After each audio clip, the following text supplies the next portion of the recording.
बाबा जी और हुजूर जी की प्यारी साध संगत जी, राधा स्वामी जी। संगत जी, दिवाली का पर्व आने वाला है और जैसा कि हम सब जानते हैं, इस संसार में हर तरह के लोग रहते हैं। कुछ ऐसे जो सदा दूसरों का भला चाहते हैं और कुछ ऐसे भी जो दूसरों का बुरा सोचते हैं। सत्संगी होने के नाते मैं इस बात को पूरी तरह अस्वीकार करता हूं कि दिवाली की रात या किसी भी अमावस्या की रात जादू टोने का कोई असर होता है। लेकिन संसार की धारणा अलग है।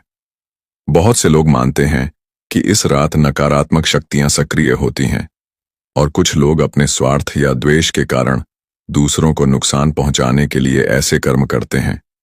परंतु संगत जी, जिनके सिर पर सतगुरु का कृपा हाथ होता है, उन पर किसी भी जादू टोने, तंत्र मंत्र या बुरी शक्ति का कोई प्रभाव नहीं पड़ सकता। सतगुरु की शक्ति हर पल अपने बच्चों की रक्षा करती है। आज मैं आपको ऐसी ही एक सच्ची घटना सुनाने जा रहा हूं जो यह साबित करती है कि जब सतगुरु की कृपा साथ हो तो संसार की कोई भी नकारात्मक ताकत कुछ नहीं बिगाड़ सकती। जब एक सत्संगी परिवार के ऊपर दिवाली की रात को ऐसा काला जादू किया गया था कि उनका विनाश तय था, लेकिन कैसे उस परिवार की बुजुर्ग माताजी की नाम की कमाई के कारण परिवार का बाल भी बांका ना हुआ। उल्टा जब काला जादू करने वाले तांत्रिक को पता लगा कि इस परिवार को एक बहुत ताकतवर शक्ति यानी बाबा जी ने संभाल रखा है, तो वो भी बाबा जी के चरणों में झुक गया। पूरी बात आपको अब मैं सुनाने जा रहा हूं। एक बहुत प्रसिद्ध और अनुभवी सत्संगी माता जी थीं। उनके जीवन का सबसे बड़ा धन नाम की कमाई थी। हर दिन वे 6 घंटे तक भजन सिमरन में लीन रहती। चाहे मौसम कैसा भी हो, घर में कैसी भी परिस्थिति क्यों ना आ जाए, उन्होंने कभी अपने सिमरन का नियम नहीं तोड़ा। उनके लिए यह केवल एक अभ्यास नहीं बल्कि जीवन का श्वास बन चुका था। उनका भजन सिमरन केवल उनकी आत्मा तक सीमित नहीं था, उसका असर पूरे घर के माहौल में महसूस होता था। वे अपने बच्चों और घर वालों को भी सदा यही समझाया करती, सुबह जब नींद खुले तो सबसे पहले मालिक की याद में बैठो, चाहे कुछ ही मिनट क्यों ना दो, पर दिन की शुरुआत नाम से करो, उसके बाद ही कोई दुनियावी काम करना।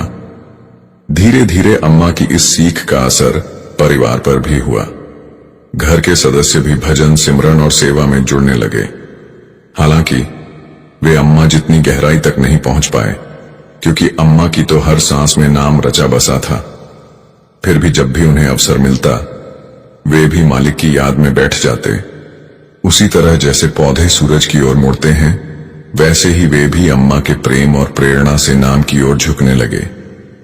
अम्मा के घर के पास ही एक और परिवार रहता था, जिनसे उनके परिवार की काफी पुरानी अनबन चल रही थी।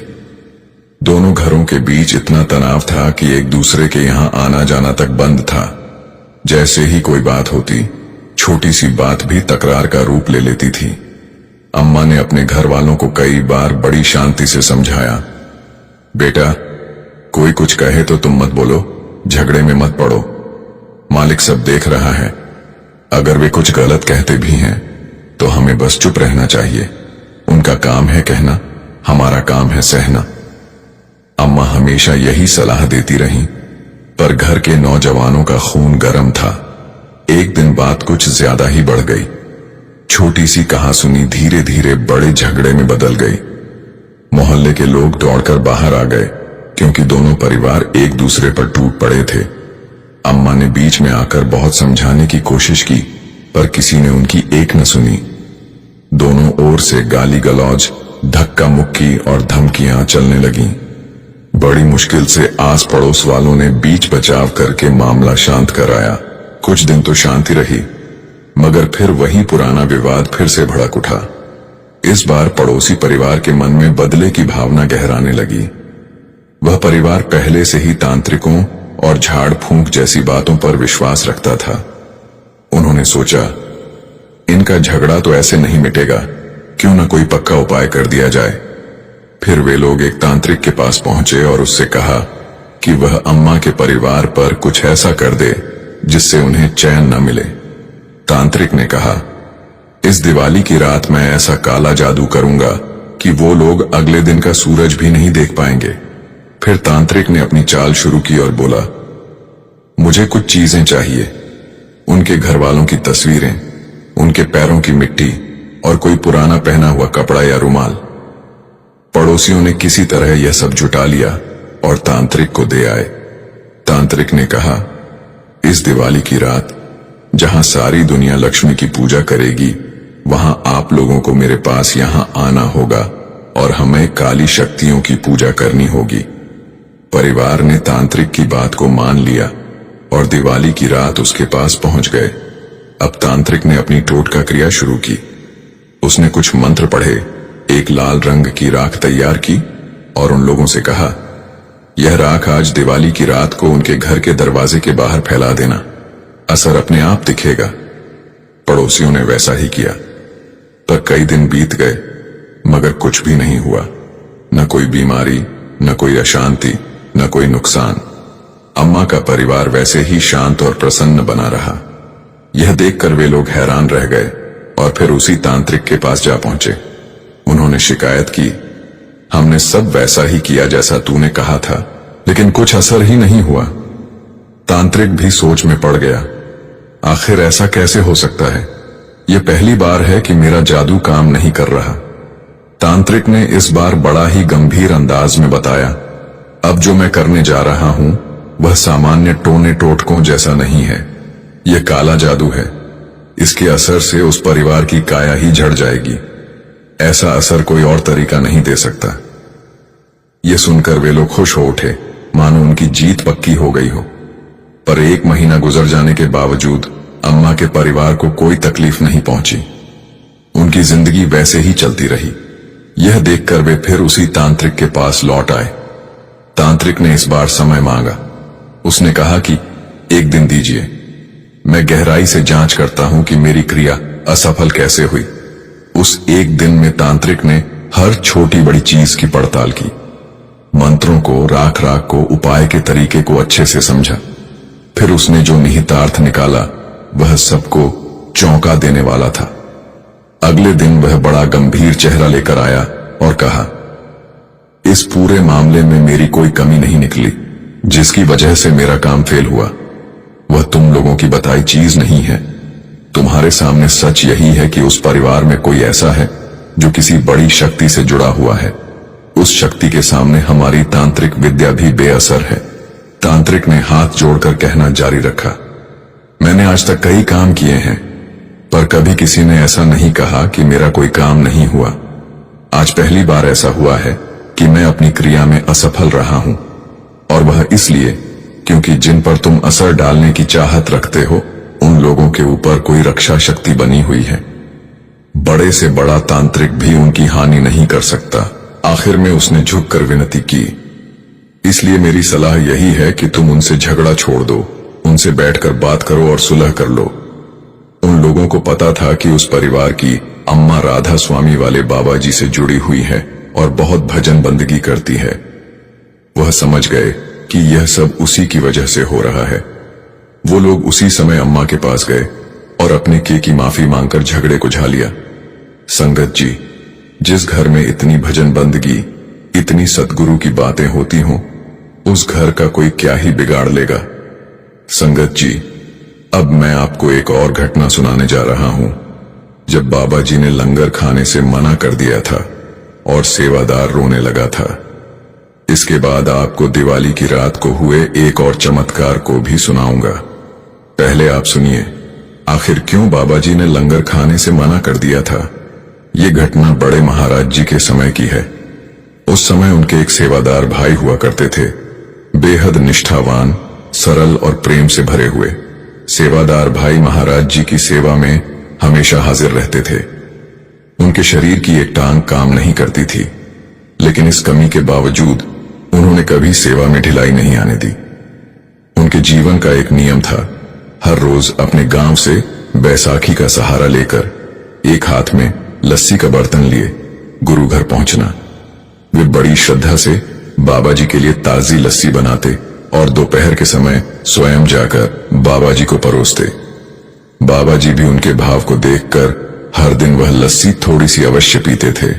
यह उनके प्रेम का सम्मान था, क्योंकि वे जानते थे कि यह सेवादार भाई कितनी कठिनाई झेलकर सिर्फ प्रेमवश यह सेवा निभा रहा है। अक्सर बाबा जी लंगर के समय उसी का इंतजार करते रहते थे कि कब मेरा वह प्यारा सेवादार लस्सी लेकर आएगा।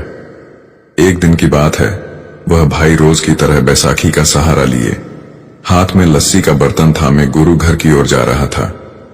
रास्ते में गांव का सरपंच मिला। सरपंच ने थोड़ा तंज कसते हुए कहा, अरे भाई, तू रोज रोज इस बर्तन में क्या लेकर जाता है? चला तो तुझसे ढंग से नहीं जाता, पर तू हर दिन कहीं ना कहीं जा ही रहा होता है। भाई ने बड़ी विनम्रता से मुस्कुराते हुए जवाब दिया, सरपंच जी, यह लस्सी मैं अपने सद्गुरु महाराज के लिए लेकर जाता हूं। उन्हें मेरी बनाई लस्सी बहुत पसंद है। जब तक इस शरीर में जान बाकी है, तब तक मैं रोज उनके लिए यह सेवा करता रहूंगा। सरपंच ने उसकी बात सुनकर जोर से ठहाका लगाया और व्यंग्य भरे स्वर में बोला, अगर तेरा सद्गुरु इतना महान है तो उसने तेरी टूटी टांग क्यों नहीं ठीक की? तू तो रोज उसकी सेवा करता है, उसके लिए इतनी मेहनत करता है, फिर भी उसने तेरे दुख नहीं मिटाए। कहां है उसकी दया? तुझे उसने आखिर दिया ही क्या है?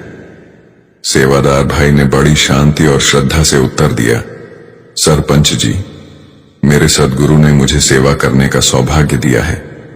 मेरे लिए यही सबसे बड़ा वरदान है। मुझे उनसे कुछ और नहीं चाहिए। मैं तो धन्य हूं कि उन्होंने मुझे अपने दर पर खड़ा रखा है। यह कहकर वह अपनी बैसाखी का सहारा लेते हुए आगे बढ़ने ही लगा था कि सरपंच ने उसका मजाक उड़ाते हुए उसकी बैसाखी झटक ली और दूर फेंक दी।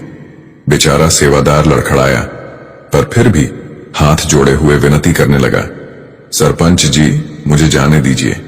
अगर मैं देर कर दूंगा तो मेरे सद्गुरु को बुरा लगेगा। लेकिन सरपंच हंसता ही रहा। उसका मन दया से नहीं, अभिमान से भरा था। काफी देर के बाद जब उसका मन भरा तो उसने बैसाखी फेंक कर वापस दे दी। सेवादार भाई ने बड़ी श्रद्धा से बैसाखी उठाई और धीमे धीमे गुरु घर की ओर चल पड़ा। चलते हुए उसके मन में एक ही चिंता घूम रही थी, हाय, आज तो देरी हो गई। पता नहीं बाबा जी ने लंगर छक लिया होगा या नहीं। मेरी वजह से कहीं उन्हें बिना लस्सी के ही भोजन तो नहीं करना पड़ा। उसके कदम धीमे जरूर थे, पर मन में बेचैनी तेजी से दौड़ रही थी।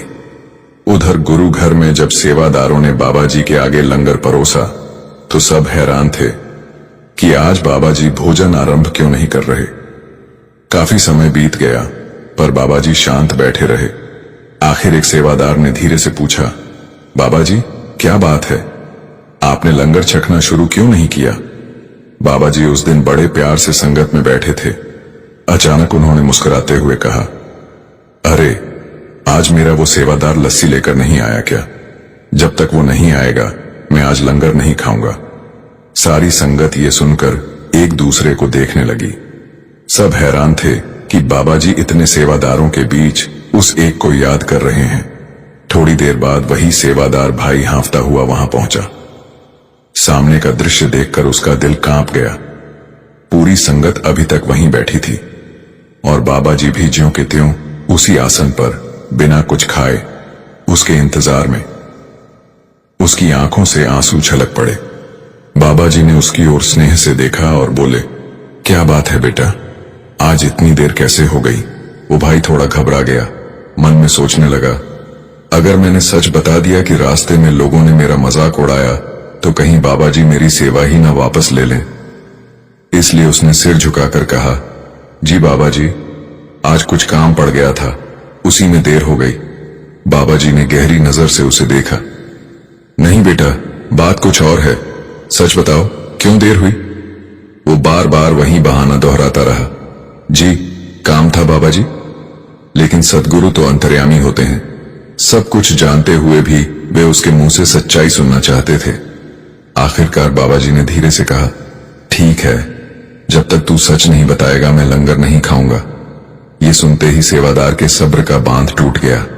आंखों से आंसू बह निकले। वह दोनों हाथ जोड़कर रोते हुए बोला, बाबा जी, रास्ते में सरपंच ने मेरी बैसाखी छीन ली और सबके सामने मेरा मजाक उड़ाने लगा। कहने लगा, तेरे गुरु में इतनी शक्ति नहीं कि तेरी टांग ठीक कर दे। बाबा जी ने उसकी बात सुनकर हल्की मुस्कान के साथ कहा, बेटा, आज के बाद तू बैसाखी का सहारा नहीं लेगा। अब से तू अपने दोनों पैरों पर चलकर ही गुरु के घर आया करेगा।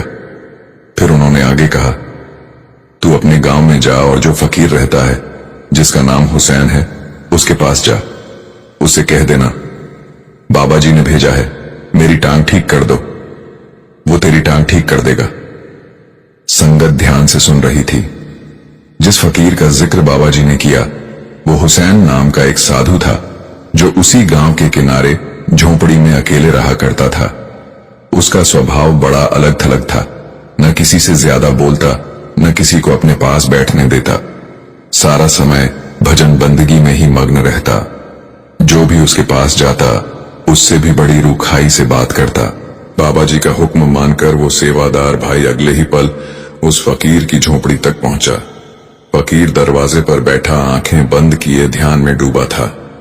उसने आते ही कठोर आवाज में पूछा, कौन है? क्या काम है तुझे? सेवादार ने नम्रता से कहा, बाबा जी, महाराज ने मुझे आपके पास भेजा है। उन्होंने कहा है कि आप मेरी टांग ठीक कर देंगे। यह सुनकर फकीर की भौहें तन गईं। वह झल्लाकर बोला, क्या मैं लोगों की टांगें ठीक करने बैठा हूं यहां? चल, निकल जा यहां से। लेकिन वह सेवादार डटा रहा, हाथ जोड़कर बोला, नहीं, मेरे सद्गुरु का आदेश है। जब तक आप मेरी टांग ठीक नहीं करेंगे, मैं यहां से नहीं जाऊंगा। फकीर का गुस्सा और भड़क उठा। उसने झपटकर उसकी बैसाखी छीनी और एक झटके में उसी बैसाखी से उसकी घायल टांग पर जोर से प्रहार कर दिया और तीखी आवाज में कहा, भाग यहां से। जैसे ही फकीर ने बैसाखी उसकी टांग पर जोर से मारी, वह सेवादार दर्द से कराह उठा। लेकिन अगले ही पल उसे कुछ अजीब सा महसूस हुआ। टांग में जैसे जान लौट आई हो। उसने धीरे धीरे अपने पैर सीधे किए और हैरानी में देखा, वह बिना सहारे के खड़ा था। उसकी आंखों से खुशी के आंसू बहने लगे। वह तुरंत झुककर फकीर के चरणों में गिर पड़ा और भाव विभोर होकर बोला, आपका बहुत बहुत धन्यवाद हुजूर। फकीर ने इस बार उसकी ओर प्रेम से देखा। चेहरा अब पहले की तरह कठोर नहीं था। वह शांत स्वर में बोला, बेटा, इस भ्रम में मत रहना कि तेरी टांग मैंने ठीक की है। यह चमत्कार तेरे बाबा जी महाराज का है। उन्होंने ही तुझे यह कृपा दी है। जा, उनका शुक्रिया अदा कर। मैं तो बस एक माध्यम था। सेवादार की आंखों से फिर आंसू झरने लगे। उसने हाथ जोड़कर कहा, वाह मेरे सद्गुरु, तेरा तरीका ही निराला है। फकीर ने हल्के से मुस्कुराकर कहा, अब जा बेटा, और अपने बाबा जी के चरणों में सिर झुका। साध संगत जी, यह घटना हम सबके लिए एक गहरी सीख है। जीवन में अच्छा बुरा समय हर किसी के हिस्से में आता है, फिर चाहे देवता हो या इंसान।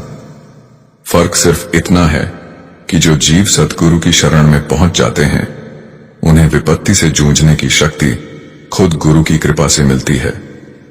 सद्गुरु अपने प्रेम और रहमत से हमारे बुरे वक्त को समाप्त तो करते हैं, परंतु अक्सर थोड़ा बहुत कष्ट देकर, ताकि हमें सीख भी मिले और हमारा विश्वास दृढ़ भी हो।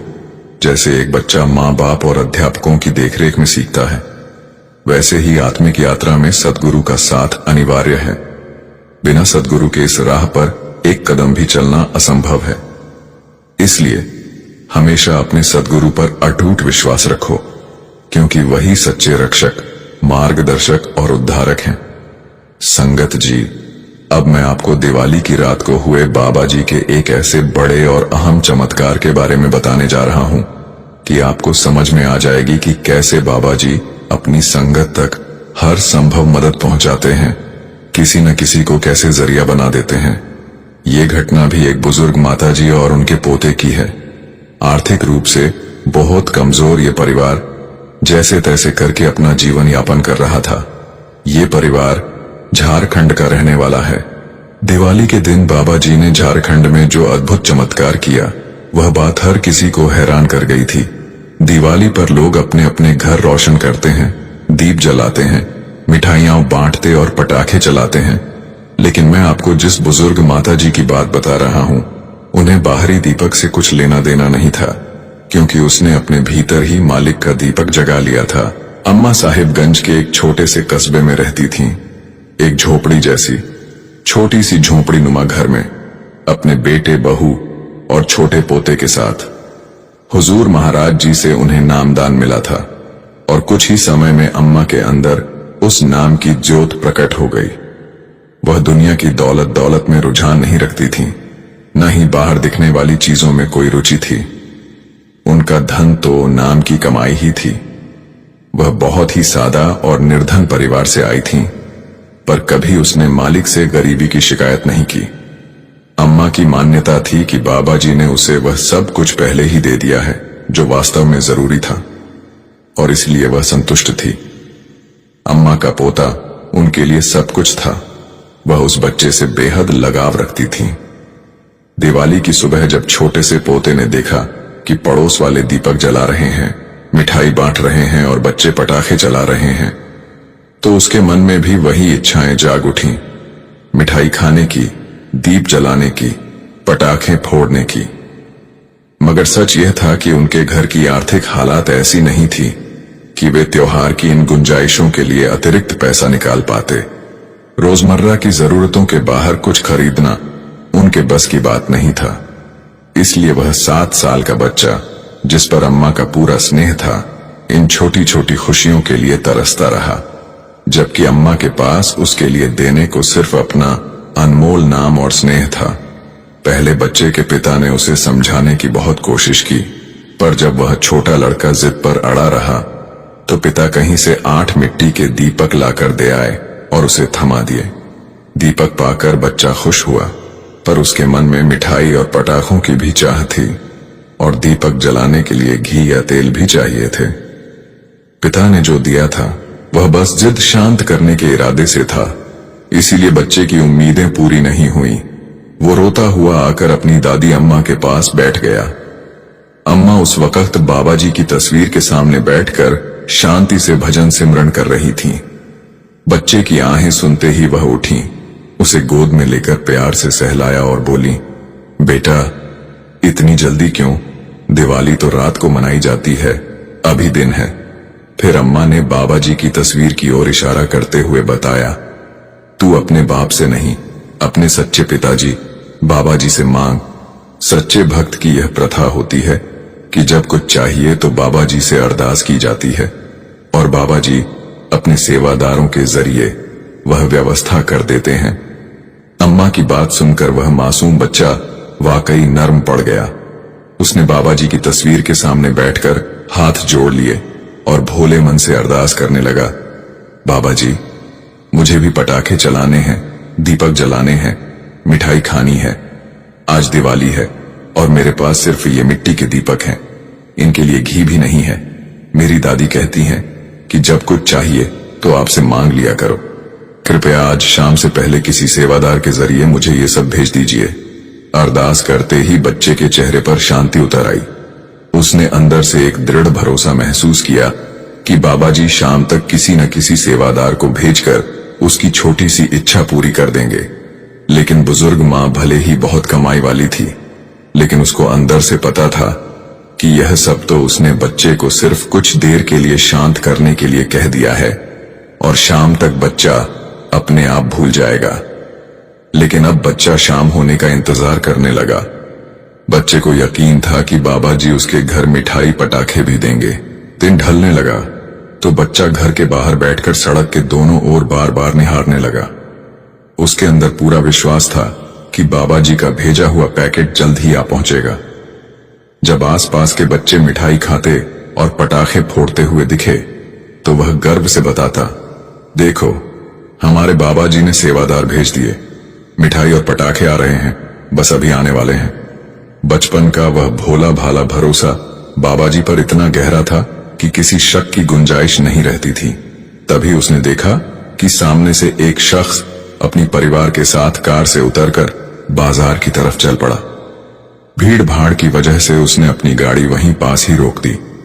उस आदमी की पत्नी और बच्चे आगे बढ़ गए, पर किसी हलचल में उसका पर्स जमीन पर गिर गया और वे लोग बाजार में खो गए। वह बच्चा जो बाबा जी के सेवादार का इंतजार कर रहा था, पर्स जमीन पर पड़ा देखकर उठ गया और उसे उठा लिया। अब उसका पूरा ध्यान उसी पर्स पर टिक गया। उसने सोचा कि मालिक की चीज लौट आनी है। बच्चे की मासूमियत में पलटकर बैठने का विचार आ गया। वह सेवादार की प्रतीक्षा भूलकर उस आदमी के लौट आने का इंतजार करने लगा ताकि पर्स वापस कर सके। थोड़ी देर बाद वही आदमी अपने परिवार के साथ बाजार से ढेर सारा सामान लेकर वापस लौटा, पर उसके चेहरे पर हल्की सी घबराहट थी। शायद उसे अब तक एहसास हो गया था कि उसका पर्स कहीं गिर गया है। तभी वह बच्चा जो शुरू से वहीं इंतजार कर रहा था, फुर्ती से दौड़ता हुआ उसके पास गया और मासूमियत से बोला, अंकल, आपका पर्स यहां गिर गया था। पर्स अपने हाथ में देखकर वह आदमी हैरान रह गया और उसके चेहरे पर राहत की मुस्कान फैल गई। उसने तुरंत अपनी पत्नी को कुछ पैसे दिए और कहा कि अब वह जाकर दुकानदार का उद्धार चुका दे, क्योंकि पर्स खो जाने के कारण उसे दुकानों से यह कहकर लौटना पड़ा था कि पैसे बाद में दे देगा। इसके बाद उसने स्नेह से उस बच्चे के सिर पर हाथ रखा और बोला, बेटा, तुमने बहुत बड़ी मदद की है। बताओ, तुम्हें क्या चाहिए? मैं तुम्हारे लिए क्या लाऊं? बच्चे ने भोलेपन से मुस्कुराते हुए कहा, अंकल, मुझे आपसे कुछ नहीं चाहिए। मेरे बाबा जी ने अपना सेवादार भेजा है। वो मिठाइयां और पटाखे लेकर मेरे घर आ रहे हैं। बाबा जी का नाम सुनते ही उस आदमी के चेहरे पर हैरानी और अपनापन दोनों उभर आए। उसने बच्चे का हाथ पकड़कर उसे अपनी कार के पास ले गया और मुस्कुराकर बोला, क्या यही हैं तुम्हारे बाबा जी? कार के डैशबोर्ड पर रखी तस्वीर में बाबा जी का स्वरूप था। बच्चा उत्साह से उछल पड़ा और बोला, हाँ हाँ, यही हैं हमारे बाबा जी। साध संगत जी, वह आदमी खुद भी एक सत्संगी था, इसलिए जब उसने बच्चे के मुंह से बाबा जी शब्द सुना तो तुरंत समझ गया कि बच्चा किस गुरु महाराज की बात कर रहा है। उसने झट से मुस्कुराते हुए बच्चे से कहा, बेटा, मैं ही तो बाबा जी का सेवादार हूं। उन्होंने ही मुझे तेरे पास भेजा है तेरी चीजें देने के लिए। यह कहकर उस आदमी ने अपनी कार की डिक्की खोली। अंदर उसने अपने ही बच्चों के लिए खरीदे हुए पटाखे और मिठाइयां रखी थीं। उसने उनमें से ढेर सारा सामान निकालकर उस मासूम बच्चे के हाथों में रख दिया। बच्चे की आंखों में खुशी चमक उठी। उसने मिठाइयां और पटाखे सीने से लगा लिए और भागता हुआ घर के अंदर पहुंचा। दादी, देखो, बाबा जी के सेवादार मुझे ये सब देकर गए हैं, वह खुशी से चिल्लाया। दादी ने जब बाहर आकर देखा तो कार वहां से जा चुकी थी। आदमी अपने परिवार के साथ निकल गया था। अब दादी के मन में सवाल उठने लगे, आखिर ये कौन था और ये सब कैसे हुआ? लेकिन बच्चे के चेहरे पर जो विश्वास और खुशी थी, उसे देखकर उन्होंने कुछ नहीं कहा। मुस्कुराकर बोली, हाँ बेटा, बाबा जी ने ही अपने सेवादार को भेजा होगा। बाहर से वह शांत दिख रही थी, पर भीतर उनका मन हैरान था। वे बार बार सोचती, यह तो मैंने बस बच्चे को दिलासा देने के लिए कहा, पर क्या सच में बाबा जी ने ही यह सब कराया? साध संगत जी, यहां बात थी विश्वास की। बच्चे का विश्वास अटल था कि बाबा जी अपना वादा निभाएंगे, पर दादी को यह सब किसी चमत्कार से कम नहीं लग रहा था। उनके मन में प्रश्न थे, लेकिन उस बच्चे के अटूट भरोसे ने एक बार फिर दिखा दिया कि सच्चा विश्वास जब दिल से उठे तो मालिक खुद रास्ता बना देता है। संगत जी, आप खुद सोचो, कैसे एक सत्संगी इंसान का पर्स नीचे गिरा और वो उसी बच्चे को मिला जो इस उम्मीद में बैठा था कि बाबा जी उसके लिए दिवाली का सामान भेजेंगे। और बाबा जी ने अपनी लीला से उस इंसान का पर्स ठीक उसी जगह गिराया कि वो पर्स उस बच्चे को मिल सके और पर्स के बदले वो सत्संगी इंसान उस बच्चे की मदद कर सके। ये सब कुछ करने वाला तो वही है, लेकिन हमें लगता है कि ये सब तो इत्तेफाक से हो गया होगा, जबकि इत्तेफाक नाम की कोई चीज नहीं होती। सब कुछ उसकी मौज से यहां होता है। साध संगत जी, सभी को प्यार भरी राधा स्वामी जी। साध संगत जी, आज जब डेरे से खबर आई कि बाबा जी ने अपनी गद्दी छोड़ दी है तो हम सब घबरा गए थे। सारी संगत के लिए यह खबर किसी बड़े झटके से कम नहीं थी। सबके मन में यही सवाल था कि बाबा जी सत्संग करेंगे या नहीं, हम सबको दर्शन देंगे या नहीं, और साथ ही साथ सबके मन में यह भी चल रहा था कि जिन्हें बाबा जी ने गद्दी पर बिठाया है उनके साथ बाबा जी का क्या रिश्ता है। संगत जी, बाबा जी को बड़े महाराज जी ने गद्दी पर बिठाया था और बाबा जी बड़े महाराज जी के भांजे हैं। अब बाबा जी ने अपनी गद्दी अपने भांजे को ही दी है। श्री जसदीप सिंह जी बाबा जी के भांजे हैं और उनकी उम्र 45 साल है। जसदीप सिंह जी के पास डॉक्टर की डिग्री है और उन्होंने एक फार्मा कंपनी में उच्च पद पर रहकर सेवा दी है। डॉक्टर की डिग्री के अलावा उनके पास और भी कई डिग्री हैं।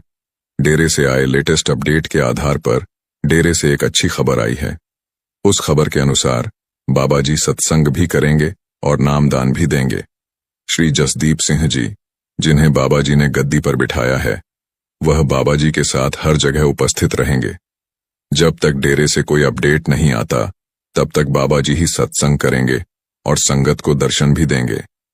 जैसे ही बाबा जी की गद्दी छोड़ देने की बात पूरी संगत के सामने आई थी, चाहे वह आप हैं चाहे मैं हूं, हम सब घबरा गए थे।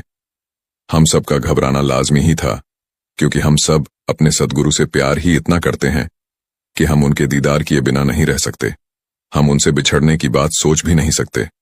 संगत जी, आज हम सबको जो झटका मिला वह मिलना शायद हमारे लिए कहीं ना कहीं जरूरी भी था, क्योंकि हम सब ने नामदान तो ले लिया लेकिन भजन सिमरन को वक्त नहीं दिया, और अगर दिया भी तो पूरा नहीं दिया। संगत जी, हम इस सच को भी नहीं नकार सकते कि बाबा जी ने अपना उत्तराधिकारी घोषित कर दिया है। इस वक्त को हमें एक मौके की तरह लेना है और भजन सिमरन पर ज्यादा से ज्यादा वक्त देना है। हमारे सद्गुरु की मौजूदगी ही हमारे लिए सब कुछ है। लेकिन बाबा जी भी यही कहते हैं कि अगर दर्शन करने हैं तो अंदर से करो। आज जो झटका हम सबको मिला उसमें मैंने बहुत बड़ी सीख ली है। हमें बाबा जी से अपने अंदर मिलना है, उनके अपने अंदर दर्शन करने हैं। हम सब जानते हैं कि यह शरीर नश्वर है, लेकिन जब हम उस परमात्मा से, उस सद्गुरु से अपने अंदर मिल लेंगे, हम उस सद्गुरु में समाकर एक हो जाएंगे, तो हमें उस परमात्मा से कोई अलग नहीं करेगा। आज जब ऐसी खबर सामने आई तो सच में मुझे महाराज चरण सिंह जी की कही वह बात याद आ गई, जब उन्होंने कहा था कि आने वाली सरकार डंडे वाली सरकार होगी। और आज सच में ऐसा लगा कि बाबा जी ने हम सबको सही रास्ता दिखाने के लिए इस खबर रूपी डंडे का इस्तेमाल किया है।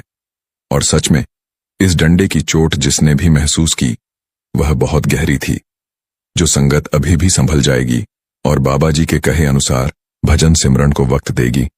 संगत का बाबा जी से बिछुड़ना कभी भी नहीं होगा। साध संगत जी, सिमरन भजन नाम जपना जीव आत्माएं पूरी तरह से छोड़ चुकी हैं।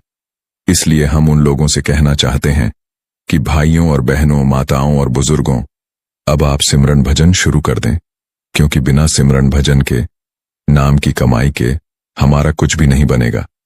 अब कई लोग हैं जो सोचते हैं कि हम ऐसा कर लेते हैं तो फिर सिमरन भजन की क्या जरूरत है, क्योंकि भाई, जो राम नाम का स्मरण कर सकता है वह काम दुनिया की कोई और चीज नहीं कर सकती है।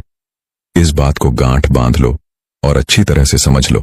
इसलिए इस काम को करने के लिए हमें कहीं भी जाने की जरूरत नहीं है। हम घर पर बैठे बैठे ही यह काम कर सकते हैं।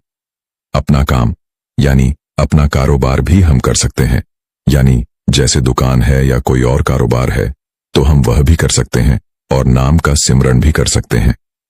अब देख लो कि सभी चीजें तुम्हारे पास चलकर आ रही हैं और तुम देखना हमेशा मालामाल रहोगे, खुश रहोगे और सांसारिक आपदाओं से बचे भी रहोगे। हर चीज से मोह माया से बचे रहोगे, दुनिया के वाद विवाद से बचे रहोगे अगर सिमरन भजन करते रहोगे। लेकिन हमसे सिमरन भजन ही नहीं होता है। अब कुछ ही दिनों की बात है कि हमारे एक रिश्तेदार को सद्गुरु की कृपा से नामदान मिल गया था और उन्होंने कुछ दिन तो सिमरन भजन भी किया, लेकिन कुछ समय के बाद उनका सिमरन भजन छूट गया। मगर भजन तो उसने कभी किया ही नहीं था, केवल सिमरन की बैठक पर बैठता था। फिर एक दिन वह मेरे पास आया और कहने लगा कि मुझे सिमरन भजन करना है, और कहने लगा कि पता नहीं मेरे कौन से बुरे कर्म हैं जिनके कारण मैं चाहते हुए भी सिमरन भजन नहीं कर पाता हूं, तो आप ही मेरी मदद करो। और आप मेरी मदद कर भी सकते हो, क्योंकि उसके चेहरे पर भी उदासी छाई हुई थी। वह बहुत ही उदास दिख रहा था, दुखी लग रहा था। इसी तरह हमारा भी हाल होता है कि हम सिमरन भजन तो करना चाहते हैं लेकिन हम कर नहीं पाते हैं।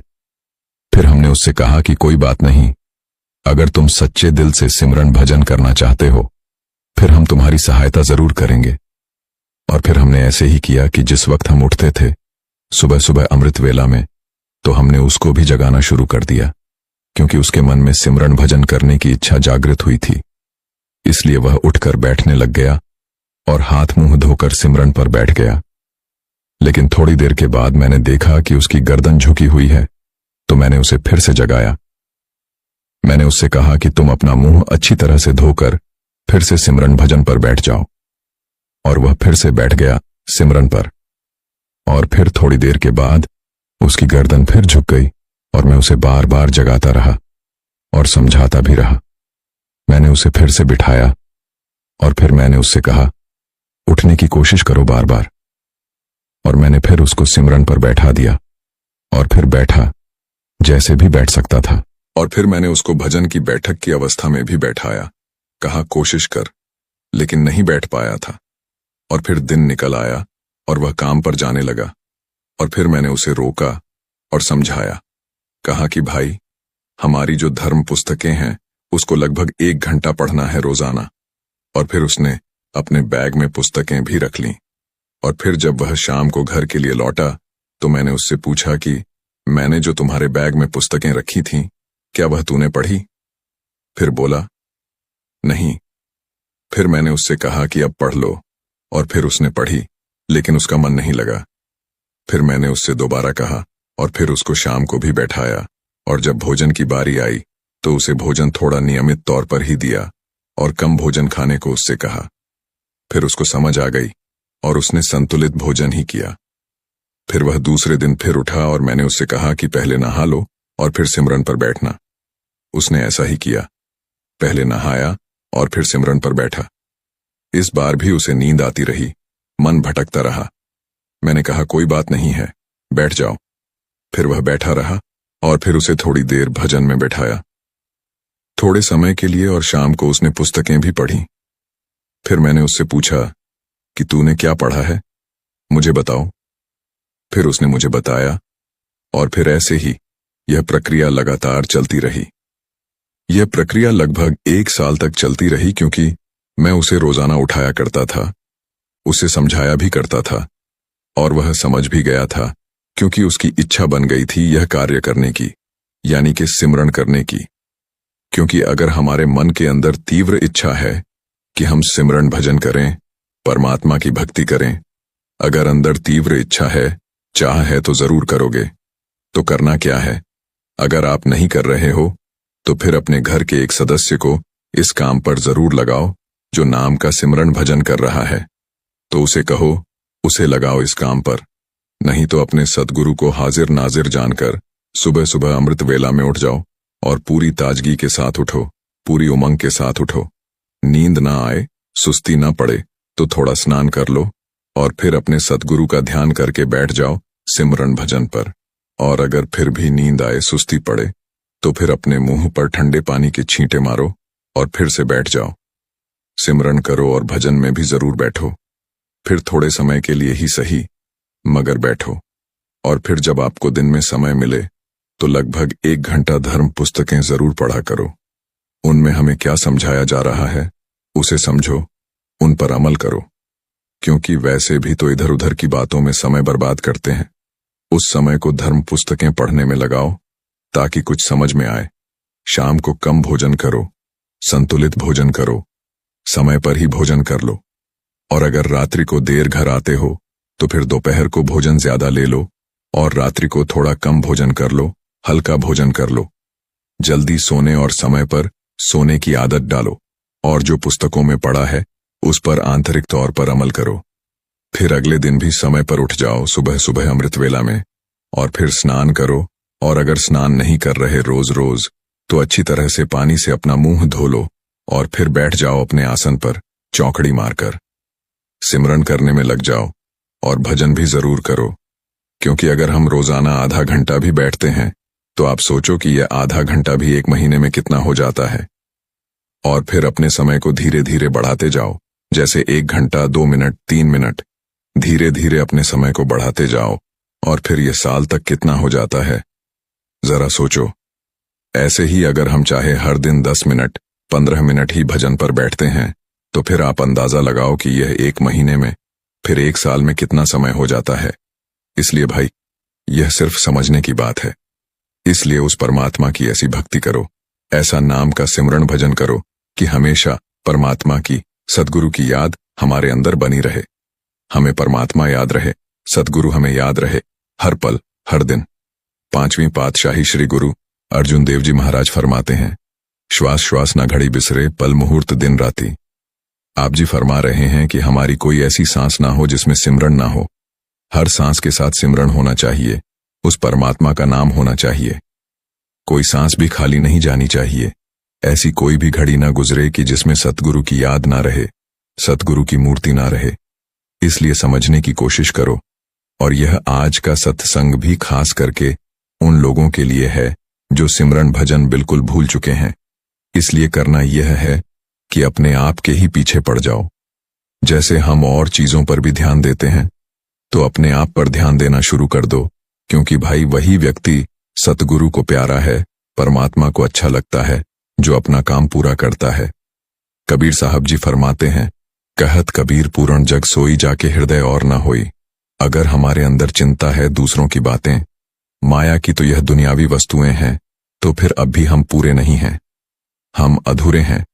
क्योंकि गुरु का पूरा सिख तो वही है जो सतगुरु की पूरी बात समझे और उस पर अमल करे। कहे कबीर पूर्ण जग सोई। इस संसार में केवल वही पूरा है जो अपने गुरु के कहने के अनुसार चलता है, गुरु की रजा में रहता है। इसलिए हमारे सतगुरु ने कहा है, समझाया है, उसे समझने की कोशिश करो। हमारे में से ही कई ऐसे लोग भी हैं जो कि नाम को तवज्जो नहीं दे रहे हैं, सिमरन भजन को तवज्जो नहीं देते हैं, सिमरन भजन नहीं करते हैं। और उनको यह गलत फहमी है कि सत्संग सुन लिया हर हफ्ते, अब हमें सिमरन भजन करने की क्या जरूरत है। दान पुण्य कर लेते हैं, जैसे कोई मांगने वाला आ गया उसे दे देते हैं, तो अब हमें सिमरन भजन की क्या जरूरत है। और कभी महीने 2 महीने डेरे में जाकर सेवा कर ली, तो फिर हमें सिमरन भजन की क्या जरूरत है। इसीलिए ये सब तो एक बोनस है, और हमारा असली काम तो वह है सिमरन भजन करना, नाम की कमाई करना। अब जैसे हमने आपको अपने रिश्तेदार के बारे में बताया कि वह हमारे पास आया जो सिमरन भजन नहीं करता था, और हम उसके पीछे पड़कर उसको प्रेरित करते रहे, इस तरह आप भी अपने आप को सिमरन भजन करने में लगा दो। अपनी आत्मा को इस काम में लगा दो कि वह हर समय आपको प्रेरित करे कि भाई सिमरन भजन करना है। अब हम उन लोगों से कहना चाहते हैं जो नाम का सिमरन भजन छोड़ चुके हैं, तो वह खुद अपने आप के पीछे लग जाएं। मतलब कि हर समय यह ख्याल मन में रहना चाहिए कि सिमरन भजन करना है। और अगर आपके घर में किसी ने नामदान ले रखा है और वह सिमरन भजन करते हैं, तो फिर उनसे कहो कि वह आपका ख्याल रखें कि मैं नाम का सिमरन भजन करना चाहता हूं, लेकिन मैं कर नहीं पाता। आप मेरी मदद करें, आप मुझे सुबह सुबह अमृत वेला में उठाएं। मगर एक बात का ध्यान रखना कि जो करना चाहते हैं भजन बंदगी, तो वह करते हैं जिनके हृदय में सतगुरु का प्रेम है, वह कर लेंगे। सुबह उठने के बाद मान लो कोई नहीं भी उठ पाते, मगर उनके दिल में प्रेम सतगुरु के प्रति है, फिर वह एक बार उठने से ही उठकर बैठ जाएंगे। एक बात है कि शुरू शुरू में हमारे साथ ऐसा होता है, हर किसी के साथ होता है कि हम नाम का सिमरन करते रहते हैं और मन इधर उधर भटकता रहता है। फिर जब नाम पूरी तरह से मन में समा जाता है, तो ध्यान लगना शुरू हो जाता है और फिर सब कुछ अच्छा लगता है। यह इंद्रियां और मन फिर आत्मा के वश में आ जाता है। 5वीं पातशाही श्री गुरु अर्जुन देव जी महाराज फरमाते हैं, 10 इंद्री कर राखे बास, ताके आत्म होए प्रकाश। आप जी फरमा रहे हैं कि उसी व्यक्ति की आत्मा जागती है जो उस परमात्मा को पहचान लेता है, जो इन 10 इंद्रियों को अपने वश में कर लेता है। वश में करने का मतलब है कि जब आप परमार्थ के साथ जुड़ जाओगे, तो फिर ये इंद्रियां अपने आप वश में आ जाएंगी। सिमरन भजन करोगे तो मन अपने आप ही इन विषय विकारों से दूर हो जाता है। धुनी में ध्यान में जाना, गुरुमुख अकट कहानी। यह कहानी सुनी जा सकती है, बताई नहीं जा सकती, समझाई नहीं जा सकती। धुन में ध्यान जैसे ही हमारा धुन के अंदर ध्यान लग जाता है, जो हमारे सद्गुरु ने समझाया है, तो वह फिर हमें समझ आने लगता है। क्योंकि भाई अंतर में सब कुछ है। परम के सिमरन, ज्ञान, ध्यान, तत्वबोध, केवल परमात्मा के नाम का सिमरण करने से हमें ज्ञान की प्राप्ति होती है और ज्ञान की प्राप्ति के बाद हमारा ध्यान उस नाम के साथ जुड़ जाता है। फिर जो तत्व है, तत्व क्या है? यानी नाम का तत्व सिर्फ यही है कि हम उस परमात्मा को, उस कुल मालिक को अपने हृदय में बसा लें और हमारी बुद्धि उनके साथ जुड़ जाए और हमेशा के लिए जुड़ जाए। इसीलिए आज के सत्संग का सार यही है कि हम सिमरन भजन में लग जाएं। अगर हमने नाम छोड़ दिया था तो कोई बात नहीं है, हम अब नाम को न छोड़ें और सिमरन भजन में लग जाएं। साध संगत जी, यह सुनकर सुबह सुबह ब्रह्म मुहूर्त में 4 बजे उठने की आदत पड़ जाएगी। गोस्वामी तुलसीदास जी महाराज फरमाते हैं, गुरुपद रज मृदु मंजुल अंजुला, नैन अमी दृग दोष विभंजन, कर विमल विवेक विलोचन, वर नव राम चरित्र भव मोचन। यह चौपाई गोस्वामी तुलसीदास द्वारा रचित रामचरितमानस से ली गई है। इस चौपाई में आप जी फरमा रहे हैं, गुरुपद रज मृदु मंजुल, मंजुल यानी जो गुरु के पद हैं, और उनके पद से जो कोमल रज है उसे मैं अपने सुंदर नैनों में अंजन यानी काजल की तरह लगाता हूं। नैन अमी दीर्घ दोष विभंजन, और उन्हें लगाने से मेरी दृष्टि में जितने भी दोष और विकार हैं वे सभी खत्म हो जाते हैं। कर विमल विवेक विलोचन, और उस अंजन काजल को लगाने से मेरे अंतर में विवेक जागृत हो जाती है और फिर मुझे हर जगह वही परमात्मा दिखाई देता है, यानी हमें सभी में वह परमात्मा ही दिखाई देता है। वर्णन रामचरित्र भवमोचन, और यह संसार रूपी बंधन से हमें आजाद कराने वाला यह रामचरित्र मानस का ग्रंथ है जिसमें नाम की चर्चा की जाती है और मैं उसका शुभारंभ कर रहा हूं। इसलिए साध संगत जी, कहने का मतलब है कि देखो किस तरह से गोस्वामी तुलसीदास जी महाराज ने अपने सद्गुरु के रज को काजल कहकर, अंजन कहकर बयान किया है। इसलिए कि क्या गुरु की रज आंखों में लगाने के लिए कहा जा रहा है? नहीं भाई, भाव को समझने की कोशिश करो। अगर हम भी अपने सद्गुरु की रज को काजल बनाकर अपनी आंखों में लगा लें, वैसे तो हमारी आंखें हर पल दोष ही देखती रहती हैं। हर किसी में हम केवल दोष ही देखते हैं, खुद को छोड़कर। फिर ये सभी दोष खत्म हो जाते हैं और सबसे पहले दोष खत्म होने के साथ साथ हमारे अंदर विवेक की जागृति होती है। फिर इस विवेक के साथ साथ हमारी आत्मा, जो नाम को पहचानती नहीं है मन के कारण, तो फिर वह मन नाम के साथ जुड़ जाता है। इसलिए आज का जो विषय है वह है कि सुबह सुबह ब्रह्म मुहूर्त में 4 बजे की चिंता। अब सुबह सुबह ब्रह्म मुहूर्त की चिंता कौन करता है? कभी इस बात पर गौर किया है? वैसे तो हम हर चीज की चिंता करते हैं, जैसे अपने शरीर की चिंता, घर परिवार की चिंता, कारोबार की चिंता, मतलब हर तरह की चिंता में हमेशा ही पड़े रहते हैं और जो हमें करना चाहिए वह हम करते नहीं। यानी सुबह सुबह ब्रह्म मुहूर्त में 4 बजे की चिंता यानी अमृत वेला की चिंता, यह हमें करना जरूरी है।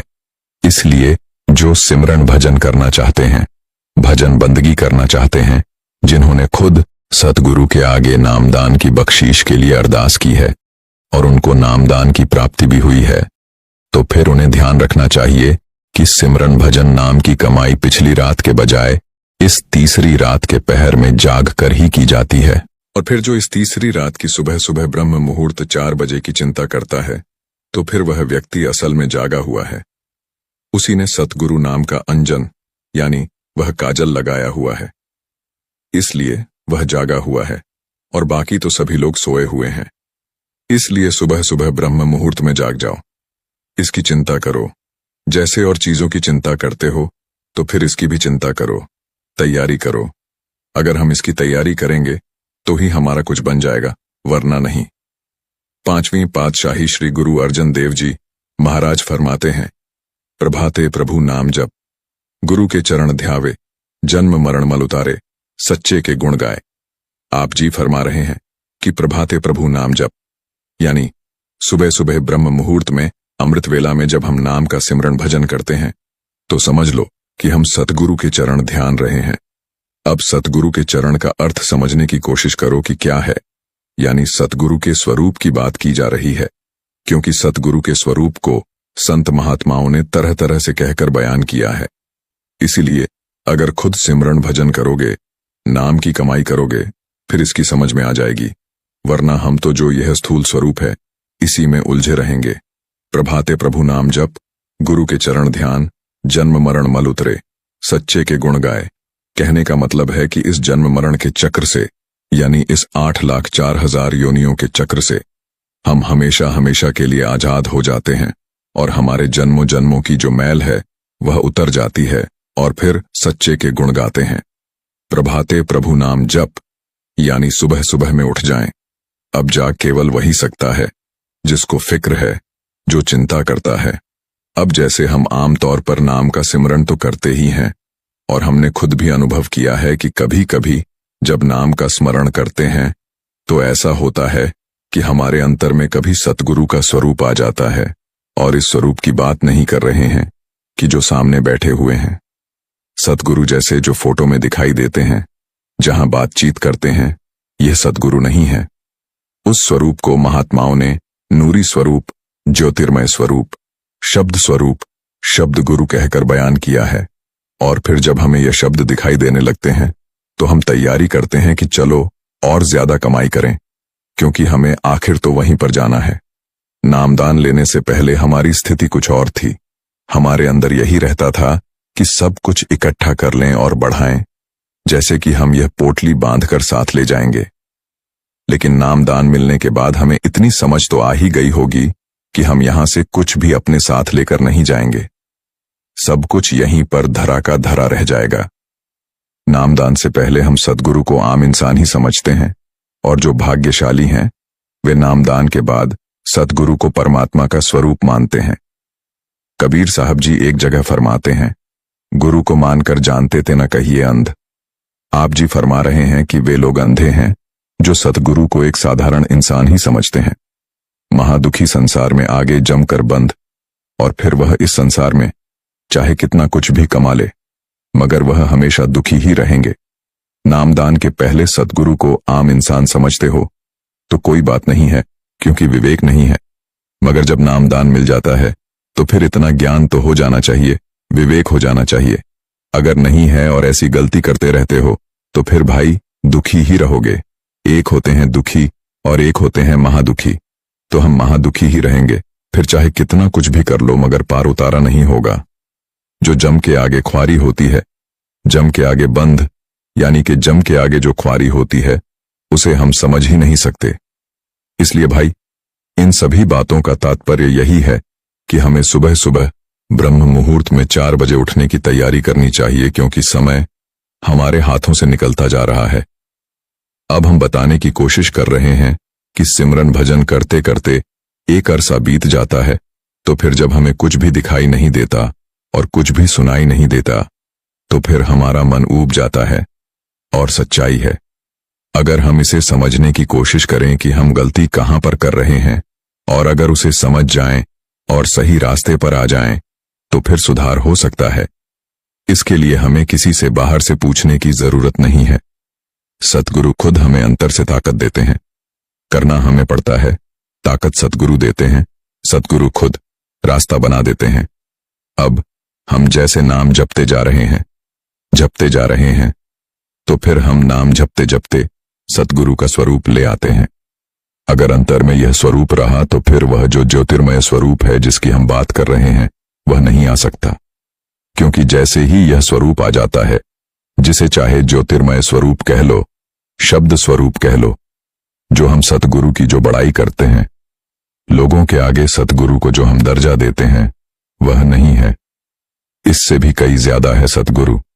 फिर हमें समझ आ जाता है और हम सतगुरु के बारे में लोगों को ज्यादा विस्तार से नहीं बताते हैं। अब जो हम सतगुरु के बारे में बातें करते हैं तो वह यह मान लो कि जैसे हम 4 लोग अपने सतगुरु के बारे में बातें करने लग जाएं, तो फिर हर कोई अपने सतगुरु की चर्चा करता है, यानी बढ़ा चढ़ाकर बातें करते हैं। अगर अंतर में शब्द स्वरूपी गुरु के दर्शन हो जाएं, तो फिर हम अपने गुरु की ऐसे 4 लोगों में चर्चा नहीं करते हैं, फिर हम चुप ही रहते हैं। कबीर साहब जी फरमाते हैं, कबीर जब हम गावें तब जाना गुरु ना ही। आप जी फरमा रहे हैं कि जब हम लोगों में अपने गुरु का बखान करते हैं, बताते हैं जैसे कि हमारे गुरु ऐसे हैं, हमारे गुरु वह हैं, इतनी ताकत रखते हैं, इतनी संगत है, यह नहीं। कबीर जब हम गाते गाते यानी हम गुरु के बारे में बखान करते हैं, तब जाना गुरु ना ही। अब गुरु दिल में देखा, और फिर जब गुरु का दीदार हमें अंतर में हो जाता है, जिसे ज्योतिर्मय स्वरूप कहा गया है, सतनाम कहा गया है, निरंजन कहा गया है, गावन को कुछ नहीं, तो फिर हमारे पास गाने को कुछ नहीं है। इसलिए सबसे पहले अगर हम ऐसी अवस्था चाहते हैं, हमारी ऐसी अवस्था बन जाए कि हमें अपने अंतर में सद्गुरु के ज्योतिर्मय स्वरूप के दर्शन दिखाई दें, हमारा ऐसा सौभाग्य बन जाए, तो फिर सुबह सुबह ब्रह्म मुहूर्त में 4 बजे उठने की तैयारी करनी चाहिए, क्योंकि सिमरन भजन करना ही हमारे जीवन का मुख्य लक्ष्य होना चाहिए और कुछ नहीं। फिर हम जैसे जैसे नाम का सिमरन भजन करते जाएंगे, तो वैसे वैसे मन की मैल अपने आप उतरने लग जाती है। फिर मन अपने आप ही रिश्तेदारियों से दूर हटने लग जाता है। फिर मन बेमतलब की बातों में नहीं उलझता है, रिश्तेदारी में, कारोबार में, दुनियावी वस्तुओं में, और फिर हर चीज की जरूरत यानी बीच का रास्ता अपना लेता है। फिर व्यक्ति चलता रहता है तो मंजिल जो कठिन है, लेकिन सुबह सुबह ब्रह्म मुहूर्त में उठना भी कोई आम बात नहीं है। कई लोग चाहते हैं उठने के लिए, लेकिन नहीं उठ पाते हैं, क्योंकि पहले से तैयारी नहीं है। इसीलिए तैयारी करो, और तैयारी केवल वही कर सकता है जिसके हृदय में सद्गुरु से प्रेम है। प्रात काल हरि नाम विचारी इत उत की ओट सवारी। 5वीं पातशाही श्री गुरु अर्जन देव जी महाराज फरमाते हैं, इत उत की ओट सवारी।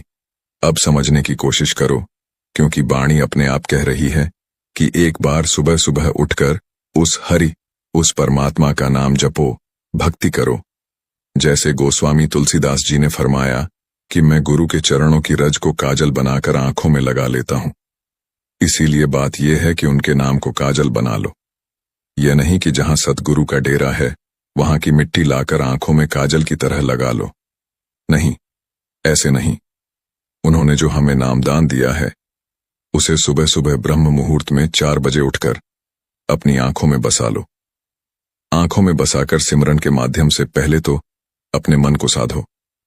फिर जैसे जैसे मन साधने लग जाएगा, तो फिर ध्यान में आज्ञा चक्र से ऊपर उस शब्द स्वरूपी गुरु के नूरानी स्वरूप को अंतर में देखो, और ज्ञान ध्यान धुनि जानिए, अकथ कहावे सोए। इसलिए ध्यान रखना कि कुछ भी बाहर नहीं है, सब कुछ अंतर में ही है। लेकिन हमें इसके लिए सुबह सुबह ब्रह्म मुहूर्त में उठना होगा, और यह तैयारी हमें अभी से करनी है, कल परसों से नहीं, आज और अभी से। क्योंकि जो करेगा वह जान जाएगा और कुछ भी नहीं है। शब्द स्वरूप सतगुरु आए जाका आदिना अंत काया माही। अगर है निचले मानो संत कबीर साहब जी फरमा रहे हैं, शब्द स्वरूप सतगुरु आहे जाका आदिना अंत। आप जी कह रहे हैं कि शब्द तब से है जब यह सृष्टि बनी थी, और उस शब्द का ना तो कोई आदि है और ना ही कोई अंत है। इसी तरह हमारे सतगुरु का ना कोई आदि है और ना ही कोई अंत है। काया माही अगर है, यह शरीर है, यह देह है। अगर काया है 9 द्वारों से ऊपर, तो इस स्थान पर सतगुरु रहते हैं, यानी शब्द रहता है, और जिसके इस स्थान पर शब्द टिक गया। अब आप देखो कि हम सुबह 7 बजे 8 बजे उठकर केवल एक कार्यवाही के लिए बैठ गए, सिमरन करने, और फिर सो भी गए, और ना ही फिर सिमरन के बाद भजन किया, ना ही ध्यान किया, और लगे हैं सतगुरु को मनाने में और सोचते हैं कि ऐसा हो जाएगा वैसा हो जाएगा। अंदर सतगुरु की याद नहीं है, तो भाई ये केवल एक दिखावा है, केवल एक मन को समझाना है कि हम भक्ति कर रहे हैं। तो नहीं भाई, संत महात्माओं ने तैयारी करने के लिए कहा है, और तैयारी का मतलब है पूर्ण तौर पर तैयारी, और पूर्ण तौर पर तैयारी का मतलब है कि संपूर्ण समर्पण। इसीलिए भाई, जो लोग काफी समय से अभ्यास कर रहे हैं और जिनका कुछ नहीं बना, तो फिर उन्हें सुबह सुबह ब्रह्म मुहूर्त में 4 बजे उठने का अभ्यास करना चाहिए। शुरू शुरू में दिक्कत जरूर होती है, हमें भी हुई थी, मगर हम जीत गए, क्योंकि मेहनत की थी, इसलिए जीत गए।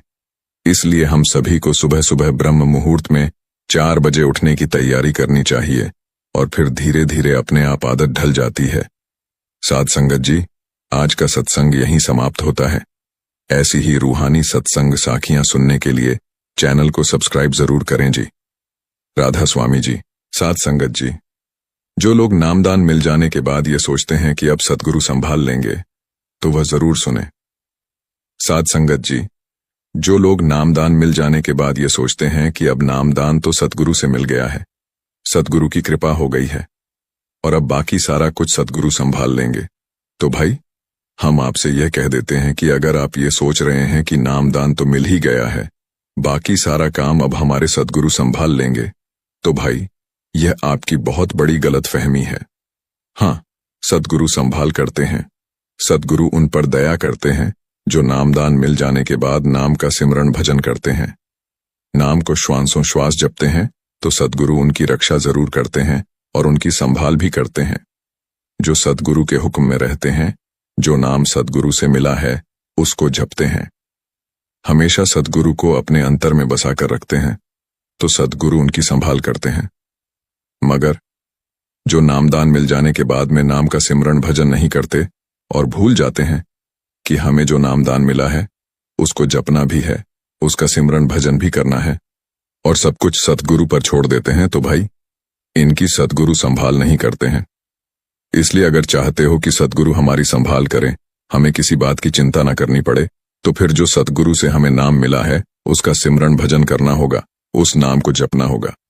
सद्गुरु कबीर जी फरमाते हैं, बंद मनावे फल मिले, बंद देशों देव कहे कबीर, त्यों बरस दिन नाम ही ले। कबीर साहिब जी फरमा रहे हैं कि बंद कहते हैं वंदना को।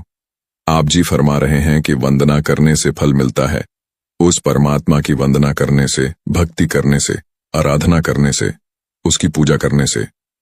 बंद देवी देव जो हमें वंदना प्रदान करते हैं वह देव हैं। जिसकी हम वंदना करते हैं वह देव तो उनकी वंदना करने के लिए कहते हैं। हमारे सद्गुरु, जो सद्गुरु ने हमें नाम दिया है, उस नाम का सिमरन भजन करते हैं, उस नाम को श्वासों श्वास जपते हैं, उस परमात्मा की वंदना करते हैं। कहे कबीर, ते भरे जो नाम का सिमरन भजन करते हैं, तो फिर वह इस 84 के जेल खाने में नहीं उलझते हैं।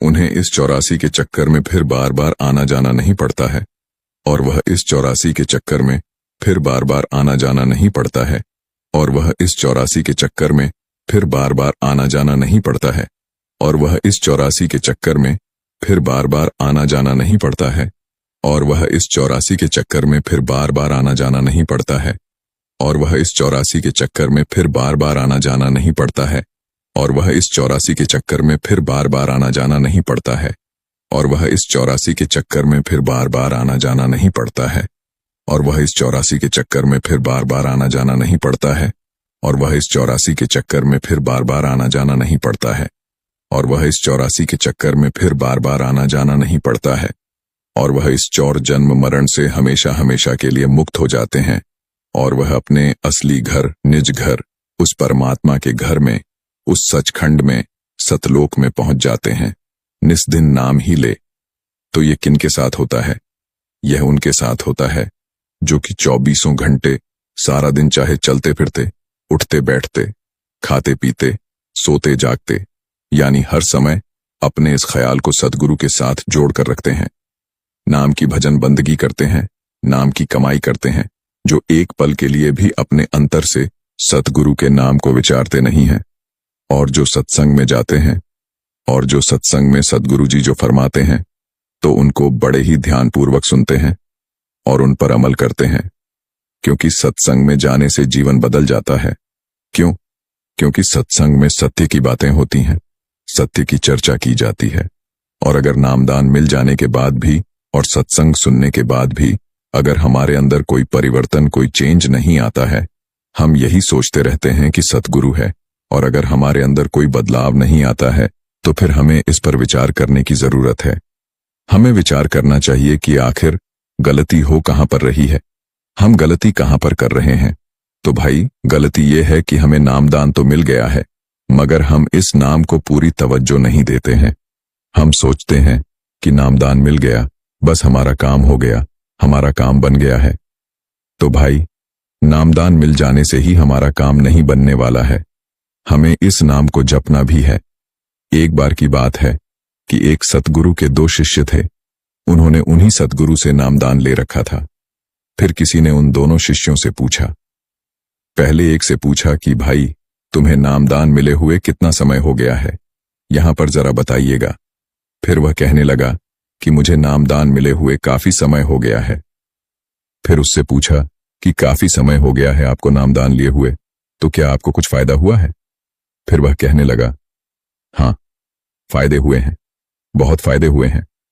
और फिर वह अपने फायदे गिनाने लगा, और जो उसने फायदे बताए वह सभी के सभी फायदे केवल संसारी थे। जैसे कि वह कभी घर की बात करता, कभी अपने परिवार की बात करता और कभी अपने कारोबार की बात करता। सब कुछ बदल गया है, यानी कि उसने परमार्थ की कोई बात नहीं बताई। और फिर जब दूसरे शिष्य से पूछा गया कि भाई, तुम्हें नामदान लिए हुए कितना समय हो गया है, फिर वह भी यही बोला कि मुझे नामदान लिए हुए काफी समय हो गया है।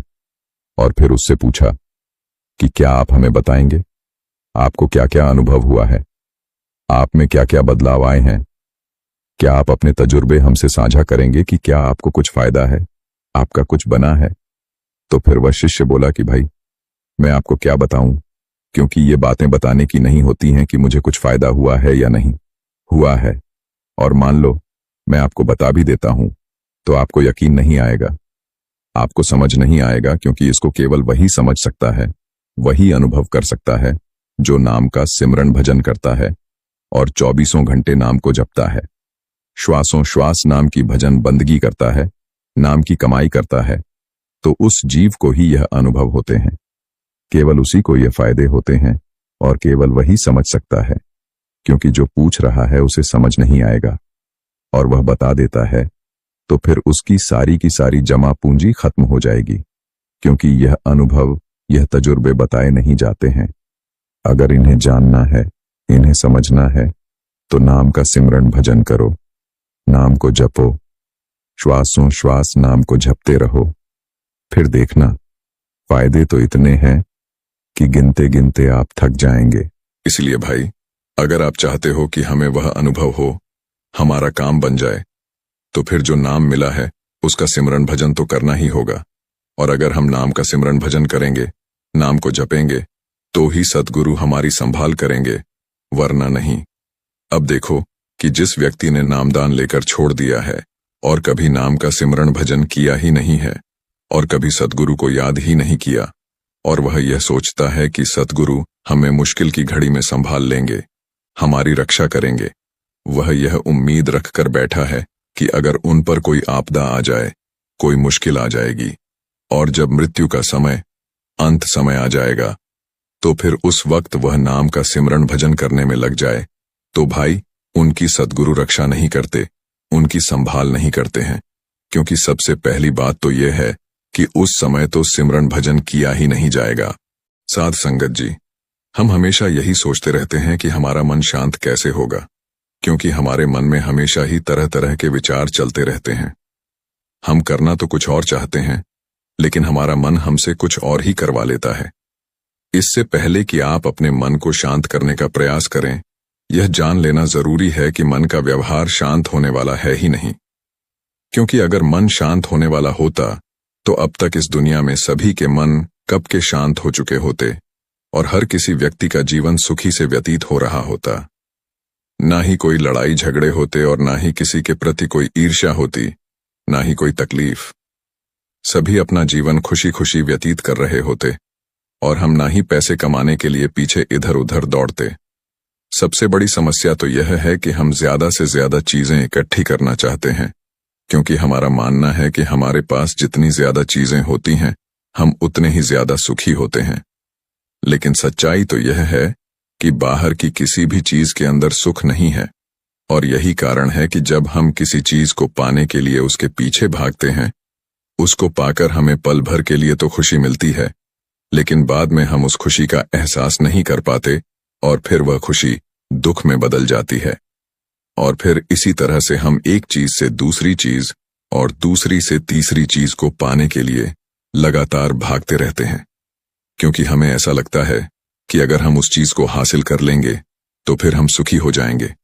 लेकिन बाद में थोड़ी देर के बाद वही सुख हमारे लिए दुख का कारण बन जाता है, और फिर जिसके कारण हमारा मन बेचैन रहने लगता है और हम उस चीज को पाने के लिए तरह तरह के उपाय करते हैं, जिसके कारण हमारा मन और भी बेचैन हो जाता है। और फिर यह बेचैनी धीरे धीरे चिंता का रूप ले लेती है और फिर हमारा मन पूरी तरह से बेचैन हो जाता है और फिर हमें कुछ भी अच्छा नहीं लगता है। हमें लगता है कि हमने जो मांगा था उसके उलट हो रहा है, सब कुछ ही हमारे विपरीत हो रहा है। और फिर हम अपने मन को शांत करने के लिए ध्यान करना शुरू करते हैं, क्योंकि ध्यान ही वह मार्ग है जो हमें ज्ञान की अनुभूति कराता है। ध्यान करने से ही हमें पता चलता है कि बाहरी किसी भी चीज के अंदर सुख नहीं है और ना ही दुख है, क्योंकि दुख और सुख तो हमारे इस मन का भ्रम है।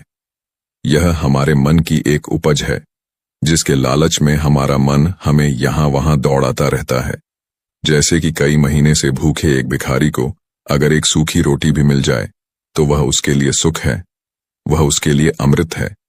और इसी तरह अगर किसी साहूकार के घर पर 56 प्रकार के भोजन भी बन जाए, लेकिन फिर भी वह उसे खाकर दुखी ही रहेगा। यह तो उनकी मनोस्थिति पर निर्भर करता है।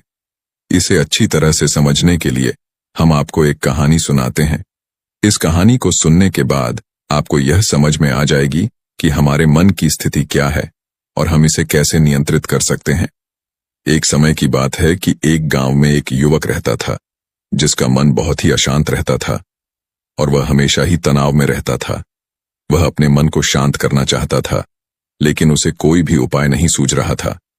उसके जीवन में बहुत दुख थे, जिनके कारण वह हमेशा ही दुख और तकलीफ में रहता था। फिर एक दिन किसी से उसको पता चला कि गांव से कुछ ही दूरी पर एक पूर्ण संत महात्मा आए हुए हैं, जो कि सभी को सुख और दुख पर उपदेश दे रहे हैं। और फिर वह युवक घर से सीधे उनके आश्रम में पहुंच गया। वहां पर जाकर उसने देखा कि वहां पर बहुत सारी संगत बैठी हुई थी और वह महात्मा संगत को प्रवचन सुना रहे थे। संत महात्मा कह रहे थे कि हम सभी के जीवन में सुख और दुख तो आते ही रहते हैं, जिसके कारण ही हमारा मन अशांत रहता है। एक अशांत मन इस दुनिया का कोई भी सुख नहीं ले सकता, और फिर चाहे उसे पूरी दुनिया की धन दौलत भी क्यों न मिल जाए, वह उसे पाकर भी दुखी ही रहेगा। लेकिन जिस व्यक्ति का मन शांत है, तो फिर चाहे उसके पास कुछ भी ना हो, वह हर पल का आनंद लेता है, हर पल ही खुशी के साथ जीता है, इस दुनिया का और इस जीवन का परम सुख प्राप्त कर सकता है। और फिर इतना कहकर उस महात्मा ने अपना प्रवचन समाप्त किया और वापस अपने आश्रम की तरफ चले गए। फिर वह युवक भी उनके पीछे पीछे आश्रम में पहुंच गया और फिर उस युवक ने महात्मा से कहा, हे गुरुदेव, आप अभी कुछ देर पहले यह उपदेश दे रहे थे कि एक शांत मन हर पल का आनंद ले सकता है, हर पल सुखी सुखी जीता है। इस दुनिया में सभी के पास मन है और सभी के मन अशांत हैं। इसलिए कोई भी व्यक्ति अपने जीवन को सुखी सुखी कैसे जी सकता है, क्योंकि इस दुनिया में शांत मन किसी का भी नहीं है और मेरे पास भी एक ही मन है और वह भी शांत नहीं है। तो हे गुरुदेव, कृपा करके मुझे बताएं कि मैं अपने इस अशांत मन को कैसे शांत करूं। और फिर उस महात्मा ने उस युवक की सारी बातें सुनी और उसकी तरफ देखा और मुस्कुराए और कहने लगे, ध्यान कोई एक बार करने की चीज नहीं है, क्योंकि यह तो अभ्यास है। धीरे धीरे मन समय के साथ साथ शांत होता है। और फिर वह युवक बोला, हे गुरुदेव, मेरे पास इतना समय नहीं है, इसलिए मुझे कोई ऐसा रास्ता बताएं कि जिससे मेरा मन जल्दी जल्दी शांत हो जाए और मैं खुशी खुशी अपना जीवन जीने लग जाऊं। ऐसे तो मेरा बहुत समय बर्बाद हो जाएगा। इसलिए मुझे कुछ ऐसा बताएं कि मेरा मन आज ही और अभी ही शांत हो जाए और जिससे मैं सुख की अनुभूति कर सकूं और मुझे सुकून मिले। और फिर उस युवक की यह बात सुनकर वह महात्मा मुस्कुराने लगे और कहने लगे, बेटा, मेरे पास तुम्हारे लिए कुछ ऐसा है जिससे तुम्हारा मन अभी के अभी शांत हो जाएगा। और इतना कहकर वह महात्मा अपने आश्रम में गए और अंदर से एक घड़ा लेकर आए और उस युवक को पकड़ाते हुए कहा, जाओ, पास में बह रही उस नदी से इसके अंदर पानी भर के लाओ। और फिर वह युवक महात्मा की बात सुनकर घड़े को लेकर नदी की तरफ जाने लगा और फिर अपने मन में सोचने लगा कि लगता है यह महात्मा पागल हैं, इन्हें कुछ नहीं पता। भला यह घड़ा मेरे जीवन में शांति कैसे लाएगा और यह मेरे मन को कैसे शांत कर सकता है। मगर उसके पास और कोई रास्ता नहीं था और वह उस घड़े को लेकर पास वाली नदी के पास पहुंच गया। फिर उसने उस नदी में से उस घड़े में पानी भरना शुरू किया। जैसे ही उस युवक ने घड़े को उस नदी से बाहर निकाला, उसने देखा कि उस घड़े के चारों ओर छोटे छोटे छेद थे, जिससे पानी भी तेजी से बाहर निकल रहा था और घड़ा पूरी तरह से नहीं भर रहा था। फिर उसने लगातार कई बार प्रयास किया, लेकिन काफी बार प्रयास करने के बाद भी उस घड़े में पूरी तरह से पानी नहीं भर पाया। फिर वह युवक थक हार कर उस महात्मा के पास आश्रम में वापस लौट आया और क्रोधित होकर कहने लगा, गुरुवर, आपने यह कैसा घड़ा दिया है? इसके चारों तरफ तो छेद हैं, और भला इसमें पानी कैसे भर सकता है? क्योंकि जब भी मैं पानी भरता हूं, छेद के कारण इस घड़े से सारा पानी बाहर निकल जाता है और यह पूरी तरह से नहीं भरता है। फिर वह महात्मा उस युवक को शांत करते हुए कहने लगे, बेटा, शांत हो जाओ। मैं तुम्हें प्रश्न का जवाब ही तो दे रहा हूं, क्योंकि अगर तुम क्रोधित अवस्था में इस जवाब को सुनोगे तो फिर इसे समझना तुम्हारे लिए मुश्किल हो जाएगा। इसलिए शांत हो जाओ और मेरी बात समझने का प्रयास करो। और यह जो घड़ा मैंने तुझे दिया है, इसे तुम अपना मन समझो। मन केवल दो ही प्रकार से शांत हो सकता है। पहला यह है कि तुम उसे पूरी तरह से भर दो और उसमें कुछ और आने जाने की जगह ही ना बचे। तो क्या तुम इस घड़े को इस प्रकार भर सकते हो? फिर वह युवक बोला, हे गुरुदेव, मैं इस घड़े को लबालब नहीं भर सकता, क्योंकि जब भी मैं इसमें पानी भरता हूं तो सारा पानी छेदों से बाहर निकल जाता है। फिर वह महात्मा उस युवक से कहने लगे, इसी प्रकार हम भी अपने मन को पूरी तरह से नहीं भर सकते, क्योंकि हम जितना भी इसके अंदर डालते जाएंगे वह सारा हमारे शरीर के द्वारा बाहर आता जाएगा। फिर वह चाहे क्रोध हो, प्रेम हो या फिर दया, हम जो भी अपने अंदर आने देते हैं वही हमारे अंदर से बाहर भी आता है। और इसीलिए मैंने तुम्हें यह छेदों वाला घड़ा दिया था, क्योंकि यह हमारे मन के जैसा ही है। जब हम इस मन को केवल भरना चाहते हैं तो हम अपना समय बर्बाद कर रहे हैं। क्या तुमने एक पल के लिए भी यह नहीं सोचा कि इसी प्रकार तुम अपने मन को भरने में लगे हुए हो? तो क्या इससे तुम्हारा समय बर्बाद नहीं हो रहा? और क्या इससे तुम्हारा जीवन बर्बाद नहीं हो रहा? क्योंकि जिस भी चीज से तुम अपने मन को भरोगे वह तो बाहर जरूर निकलेगी। फिर उस युवक को अपनी गलती का एहसास होने लगा। वह तुरंत उस महात्मा के पैरों में गिर गया और कहने लगा, गुरुदेव, आपने सच कहा है, और मैंने कभी इसके बारे में नहीं सोचा कि मैं अपना जीवन अपने आप ही बर्बाद कर रहा था। ठीक है, क्योंकि मैं इस बात से अनजान था, लेकिन आज आपने मेरी आंखें खोल दी हैं। परंतु गुरुदेव, यह मन को पूरी तरह से भरने का पहला तरीका मन को शांत नहीं कर सकता।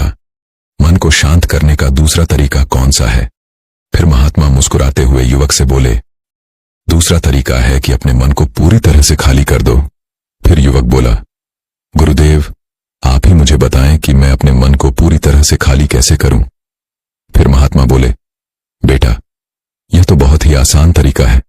बाहर का कूड़ा अपने अंदर मत जाने दो और फिर इस तरह तुम्हारा मन अपने आप ही खाली हो जाएगा। फिर वह युवक कुछ देर सोचने के बाद बोला, हे गुरुदेव, यह कैसे संभव है? क्योंकि जो हम देखते हैं, सुनते हैं, वह हमारे मन में ही तो जाता है, वह हमारे भीतर ही तो जाता है, तो मैं उसे कैसे रोक सकता हूं? यह सुनकर महात्मा मुस्कुराने लगे और उस युवक से कहने लगे, बेटा, मैं तुम्हें यही समझाने का प्रयास कर रहा हूं कि मन को केवल ध्यान से ही जीता जा सकता है। इसलिए एक दिन ध्यान करने से कुछ नहीं होता। हमें इसके लिए समय देना होगा और हमें इसके लिए धैर्य रखना होगा और हमें इसका लगातार अभ्यास करना होगा। फिर महात्मा बोले, बेटा, क्या तुम्हें प्यास लगी है? फिर युवक बोला, हां गुरुदेव, मुझे बहुत जोरों की प्यास लगी है। फिर उस महात्मा ने उस युवक को पानी पिलाया और कहा, यह लो, पानी पी लो, इससे तुम्हारी प्यास बुझ जाएगी। लेकिन मुझे एक बात बताओ, आज पानी पी लेने से क्या तुम्हें दोबारा प्यास नहीं लगेगी? तुम कभी मुझसे पानी नहीं मांगोगे? फिर वह युवक बोला, गुरुदेव, आप कैसी बातें कर रहे हैं? क्योंकि पानी तो हमारे जीवन का हिस्सा है। पानी के बिना तो हम मर जाएंगे। ये कैसे संभव हो सकता है? प्यास तो हमें हर दिन लगती है और हम हर दिन पानी पीते हैं। इसके बिना तो हम मर जाएंगे। फिर वह महात्मा मुस्कुराते हुए उस युवक से बोले, हाँ, ठीक इसी तरह हमारे एक दिन के ध्यान से हमारा अशांत मन शांत नहीं हो सकता है। उसे भी भूख लगती है और उसे हमें रोजाना भोजन देना पड़ता है। उसे भी रोजाना पानी पीने की जरूरत पड़ती है। ठीक इसी प्रकार हमें हर रोज ध्यान करने की जरूरत पड़ती है। और फिर जब हम लगातार ध्यान करते हैं, इसका अभ्यास करते हैं, तो फिर देखते ही देखते हमारे मन की भूख प्यास शांत हो जाती है। फिर धीरे धीरे हमारा मन सारे विचार उत्पन्न करना बंद कर देता है। फिर वह बाहर से कुछ भी ग्रहण नहीं कर पाता और जो भी विचार हमारे अंदर हैं वे सारे विचार धीरे धीरे समाप्त हो जाते हैं। फिर हमारा मन धीरे धीरे शांत होने लगता है। महात्मा बोले, बेटा, तुमने तो कहा है कि तुम पूरी रात ध्यान करते रहे हो, लेकिन उसके बाद भी तुम्हारा मन शांत नहीं हो रहा है। बेटा, तुम चाहो तो 1 घंटे के लिए ध्यान कर सकते हो और तुम चाहो तो पूरा दिन ध्यान करो, मगर इसका लाभ भी तुम्हें उतना ही मिलेगा। जैसे कि मान लो तुम 1 दिन का ध्यान करते हो तो इससे तुम्हारे मन को शांति भी कुछ समय के लिए ही मिलेगी। यह हो सकता है कि वह 1 घंटे के लिए शांत रहे या फिर कुछ समय के लिए ही शांत रहे, मगर वह शांत जरूर होगा। लेकिन जैसे ही उसे फिर से भूख लगेगी तो वह फिर से अशांत हो जाएगा और फिर से इधर उधर भटकने लगेगा। फिर वह अपने विचारों की तलाश में आगे बढ़ेगा, क्योंकि उसे भूख लगी है और उसे खाना चाहिए, पानी चाहिए। जैसे कि जब हमें भूख लगती है तो हम अशांत हो जाते हैं, क्योंकि तुम्हें भोजन चाहिए, पानी चाहिए, ताकि तुम अपने पेट की भूख को मिटा सको और तुम्हें शांति मिले।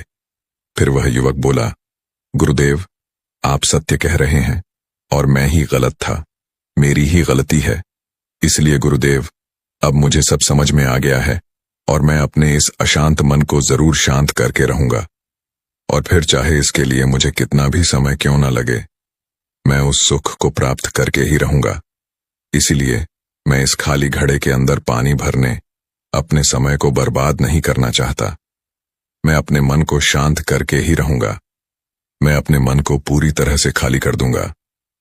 और फिर इतना कहकर उस युवक ने महात्मा को प्रणाम किया और वापस अपने घर को लौट आया। साध संगत जी, हम सभी के जीवन में भी कई प्रकार की समस्याएं हैं और हम उन समस्याओं का समाधान करना चाहते हैं। इन समस्याओं को समाप्त करने का जो रास्ता है वह है ध्यान। अब हम ध्यान तो करना चाहते हैं, मगर हम उसके परिणाम को तुरंत पाना चाहते हैं। जब हम शुरू में ध्यान करते हैं तो हमें उसका कुछ भी लाभ नहीं मिलता है। हम सोचते हैं कि यह व्यर्थ है, इससे हमें कोई भी लाभ नहीं मिलने वाला, क्योंकि हमें तो सब कुछ ही जल्दी जल्दी चाहिए। मगर सच्चाई तो यह है कि ध्यान सब्र और समय मांगता है और साथ ही उसे शांति भी चाहिए। मगर हम इतने अशांत हैं कि हमारे भीतर यह तीनों चीजें ही नहीं हैं। इसलिए अपने अंदर सब्र पैदा करने की जरूरत है। और फिर जब आपके अंदर सब्र पैदा हो जाएगा, तभी आप सब्र, शांति और समय के महत्व को समझ पाओगे। और फिर आपका समय चाहे कैसा भी चल रहा हो, आप हर समय खुश ही रहना सीख जाओगे। इसलिए अगर आपका मन अशांत है तो यह किसी और के हाथों में नहीं है कि वह आपके मन को शांत कर दे। यह तो आपके खुद के हाथों में ही है कि आप अपने मन को किस प्रकार से कितनी देर तक शांत रखना चाहते हैं। साध संगत जी, आज का सत्संग यहीं समाप्त होता है। ऐसी ही रूहानी सत्संग साखियां सुनने के लिए चैनल को सब्सक्राइब जरूर करें जी, और कमेंट में राधा स्वामी जरूर लिखें जी। राधा स्वामी जी।